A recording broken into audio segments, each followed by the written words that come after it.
Okay, welcome back. We're going to go over the multi-view today. So this is our first object that we've got that's three-dimensional.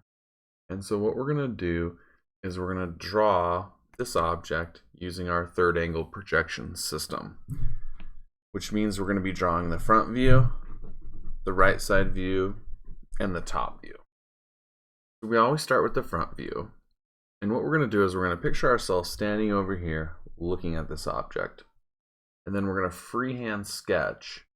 Doesn't have to be to scale, no instruments or anything. We're just going to freehand sketch what this thing is going to look like if we were standing and looking at it. Now, keep in mind, we're not going to be looking at vanishing points or perspective. This is simply a projection of its actual dimensions. So there's no, we're not like shading it.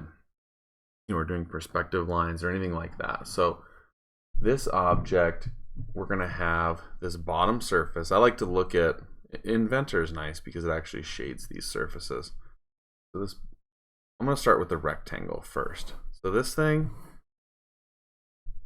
is going to be 2.75 by 1.7 plus 0.6 plus 1.7, which is 4 inches. So this thing is going to be 4 inches by 2.75. Now it's going to have this little U-shaped thingy here, and then this rectangle with the little cutout. So what I'll do is I'll draw a line going across that represents this line.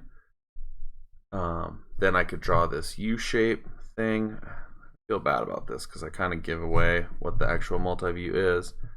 And then I've got this little channel down here, down at the bottom.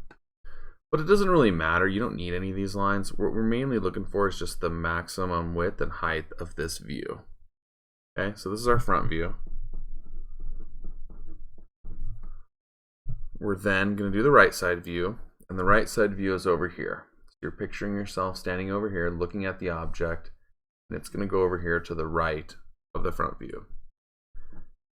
And we want it to be a line. So I'm going to picture a line going from here to here, roughly 1 inch.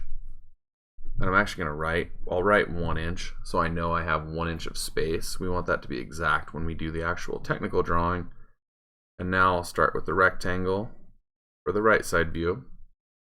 And this thing is going to be 2 by the same height, 2.75. So I can write 2.75. And it's going to have, for this one, it's going to have this line come down and go over. And it should match up right here. Excuse me. Okay, so that's our right side view. So now we've got our top view, and the top view is going to go on top of the front view. The top view, you're picturing yourself up here, looking down on the object, and it should align with our front view. So same thing, I'm going to go up 1 inch, and then I could draw the that's not going to work.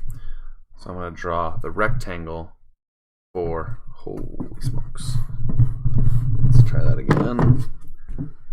So the rectangle for the top view. And then I'm going to put the measurements. So it's going to be 2 inches by 4 inches. And it's going to have, some stuff on the top. I won't draw, too much detail on that. But the whole point of this is we're trying to figure out the size of each view and then the spacing, which 1 inch should be good on this. And then what we're going to do is we're going to picture this. So all of these views, we need to draw them together on our drawing sheet. So we want all of these views with 1 inch space apart. We want all 3 of these aligned and centered on our drawing sheet. So what we're looking for is this rectangle that holds all 3 views. And our views are going to start at these corners of our rectangle with the 1 inch space, of course. So we just find the maximum size of this rectangle. So I've got 2.75, 1, and then 2. So this height here is 5.75. And then our width is going to be 4 plus 1 plus 2, which is 7. So what we're going to do next is we're going to draw a rectangle centered on our page that's 7 wide by 5.75 tall.